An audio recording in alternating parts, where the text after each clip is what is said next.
இதை ஆடுகள் செய்யணும், தேவனை பற்றி அறிந்து கொள்ளலாம். நம்ம இடத்துல வாழ்க்கையில் ஒரு சேஞ்ச் வரும், ஒரு மாற்றம் வரலாம், ஒரு டிஃப்ரென்ஸ் வரும், ஒரு சுவிட்ச் ஓவர் ஆகும். பயப்படாது. நான் சொல்ல சூழ்நிலை புரிஞ்சிருக்கோம். ஒரு சுவிட்ச் ஓவர், ஒரு பரிமாற்றங்கள், அதாவது டிரான்சாக்ஷன், ஒரு மாற்றம், ஒரு சேஞ்சு, ஒரு டிரான்ஸ்ஃபர், இதெல்லாம் வரும்.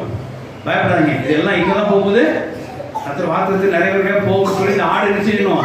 தேவனை பற்றி அறிந்திருக்கணும். என்னுடைய வேலை என்னால் அறிந்திருக்கப்படும், என்ன அறிந்திருக்கும். தேவன் சமசோத்திரம் உண்டாதாக அவர் நல்ல மேய்ப்பன்கிறதை நம்ம என்ன செய்யணும்? என்னுடையவர்கள் அறிந்திருக்கும்.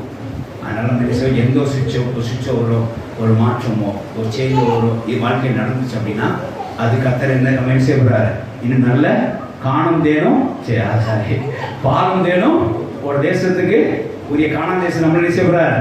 அழைச்சி கொண்டு போகிறது தான் இந்த சுவிட்ச் ஓவர், இந்த டிரான்ஸ்ஃபர், இந்த ப்ரொமோஷன்ஸ் அப்படி நீங்கள் எடுத்துக்கொள்ளணும். ஆமே. தேவனுக்கு சோத்திரம் உண்டாக இது